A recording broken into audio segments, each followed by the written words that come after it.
गोवर्धन क्षेत्र के गांव गांठौली में बढ़ती तपिश के चलते एक खेत में अचानक आग लग गई। आग को देखकर सैनिटाइज करने वाली टीम ने आग पर कड़ी मशक्कत के बाद काबू पाया। कोरोना महामारी के प्रकोप की मार झेल रहे लोगों पर गर्मी का मौसम बढ़ने के साथ ही सूर्य देवता ने अपना प्रकोप दिखाना शुरू कर दिया है। गोवर्धन क्षेत्र के गांव गांठौली में गेहूं के खेत में गर्मी की वजह से अचानक आग लग गई।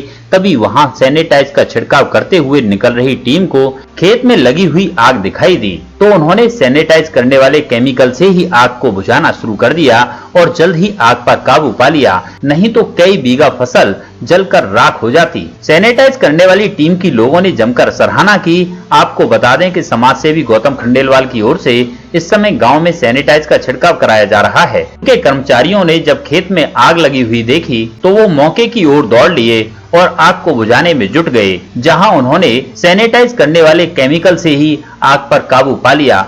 गौतम खंडेलवाल ने बताया कि उन्होंने दमकल विभाग से अपील की है कि वो एक गाड़ी की व्यवस्था गोवर्धन क्षेत्र के लिए करा दें, जिससे ऐसे मौसम में होने वाली आग की घटनाओं पर काबू पाया जा सकेगा।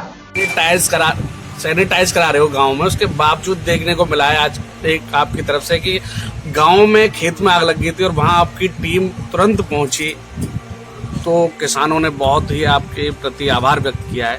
क्या कुछ कहेंगे इसे लेकर? एक्चुअली में इस समय में ना किसानों का काम चल रहा है और काम चलने के साथ में जो अधिकांश हर साल हम देखने को मिलती है कि आग लग जाती है खड़ी फसल में या ब्लाक में या इकट्ठे किए हुए उसमें जो अनाज इकट्ठा किया हुआ होता है उसमें आग लग जाती है। तो ऐसी स्थिति में जब वो हमारे स्टाफ के लोग जो सैनिटाइज करके गांव से वापस आ रहे थे, उन्होंने सड़क किनारे देखा कि बहुत शोर-गुल हो रहा है और आग लग गई है और धुआं हो रहा है बहुत ज्यादा। तो उन्होंने तत्काल सब कुछ छोड़ के और उसी लिक्विड से वो सबसे पहले जाके उस आग को बुझाना उचित समझा और फटाफट जाके उस आग पे काबू पा लिया, जिससे कम से कम 20-25 बीघा जमीन थी, वो जमीन जो है वो बच गई। जैसे कि पहले यहाँ पे मशीन खड़ी रहती थी फायर ब्रिगेड की, तो अब की आपकी तरफ से कोई ऐसी व्यवस्था कराई जा रही है? जी बिल्कुल, पिछली बार भी हमने FSO साहब से बात की थी कि एक इस क्षेत्र के अंदर एक मशीन आप हमें दे दीजिए और उनकी जो भी व्यवस्था होगी खाने की पीने की आपके स्टाफ की वो हम व्यवस्था करेंगे। तो गुरु पूर्णिमा के टाइम से ही और आज तक करीबन 3-3.5 महीने तक वो मशीन यहाँ पर खड़ी रही आग बुझाने की, जो इनकी गाड़ी थी दमकल कर्मियों की, और उसमें 4 दमकल कर्मियों के स्टाफ भी थे, तो उनको हमारे द्वारा पूरी सुविधाएं भी दी गई।